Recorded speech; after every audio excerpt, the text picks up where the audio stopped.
ছাত্র রাজনীতির যে ঐতিহ্য সেটা কিন্তু ছাত্রলীগই প্রথম ধ্বংস করেছে। ছাত্র রাজনীতির অনেক অনেক অর্জন আছে আমাদের দেশের ইতিহাস ঘাটলে আমরা সেটা দেখি। প্রতিটি ধাপে প্রতিটা জায়গায় আসলে সে অর্জন প্রমাণিত। এবং একজন ভালো নেতা তৈরির জন্য ছাত্র রাজনীতি থেকে উঠে আসা একজন ব্যক্তিত্ব ভীষণ রকম জরুরিও বটে।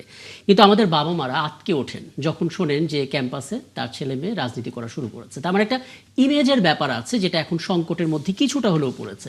একটু ব্যাখ্যা দেবেন, মানে এই সংকটটা কেন, কিভাবে বেরিয়ে আসা যায়?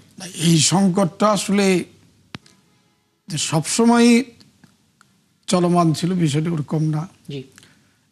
এই দেখেন বিগত 17 বছর আছে আওয়ামী এই দুঃসময়ে এই ক্যাম্পাসে তারা কিন্তু একক আধিপত্য কায়েম করেছিল এবং তারা কোনো সংগঠনকে সেখানে রাজনীতি করতে দেয়নি এবং তারা বিভিন্ন ধরনের অপকর্ম করেছে।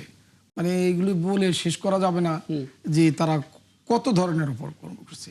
ছাত্র রাজনীতির যে ঐতিহ্য সেটা কিন্তু ছাত্রলীগই প্রথম ধ্বংস করেছে। আপনার 72 সালে তারা ব্যালট বাক্স ছিনতাই করেছে, মহসিনলে 7 মার্ডার সংগঠিত হয়েছে। এই অপকর্মের মধ্যে দিয়েই ঢাকা বিশ্ববিদ্যালয় সহ বাংলাদেশে যে ছাত্র রাজনীতির যে একটা সুনাম বা ঐতিহ্য ছিল সেটা কিন্তু এই ছাত্রলীগের হাতেই কলঙ্কিত হয়েছে। আর আমি বলবো, আমি 2003 এবং 4 সালে বিএনপি তখন ক্ষমতায়, আমি ঢাকা বিশ্ববিদ্যালয়ের সাধারণ সম্পাদক এবং সভাপতির দায়িত্ব পালন করেছি ছাত্র দলের। জি। তখন আমাদের ছাত্রদলকে অভিভাবক হিসেবে দেখাশোনা করতেন আজকের প্রধানমন্ত্রী। উনি কিন্তু চেষ্টা করেছেন এবং আমাদেরকে নির্দেশনা দিয়েছিলেন। ওনার বক্তব্য ছিল মেধার আলোকেই বিকশিত হোক আমাদের ছাত্র রাজনীতি। ওনার নির্দেশনা ছিল যে ছাত্র সমাজকে পড়াশোনা, জ্ঞান, বিজ্ঞান, অর্থনীতি, রাজনীতি নিয়ে জ্ঞান অর্জন করতে হবে। আমি যদি আগামী 21 শতাব্দীর চ্যালেঞ্জ মোকাবিলা করতে চাই তাহলে ছাত্র সমাজকে সকল বিষয়ে জ্ঞান অর্জন করতে হবে। উনি কিন্তু আমাদের সেই নির্দেশনা দিয়েছিলেন। পাশাপাশি সহ অবস্থানের রাজনীতি, আমরা যেমন অনেক সময় শেখ হাসিনা যখন ক্ষমতায় ছিল আমরা তখন ঢাকা বিশ্ববিদ্যালয়ের এই যে ইতিহাসের এই অংশটা শুনতে আসলে সত্যিই খুবই ইচ্ছা করছে এবং ভালো লাগবে, কিন্তু এখন আমি শুধুমাত্র ইমেজ ফেরানোর দিকে একটু আসতে চাই আপনার কাছ থেকে। না, অবশ্যই ইমেজ ফিরে নিয়ে আসা আমাদের সকলেরই দায়িত্ব। কারণ ছাত্র নেতৃত্ব প্রয়োজনীয়তা রয়েছে। কারণ জাতীয় নেতৃত্ব কিন্তু সবসময় এসেছে শিক্ষা প্রতিষ্ঠান থেকে।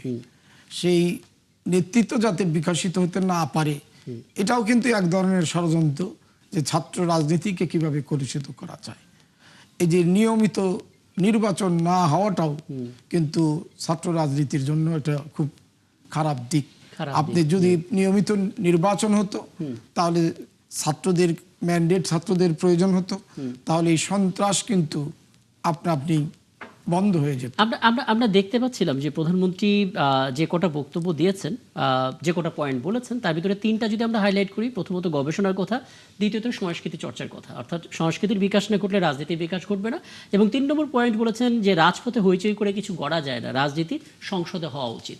3টা জিনিস যেটা মানলেই হয়তো রাজনীতি, ছাত্র রাজনীতির চিত্রই বদলে যাবে।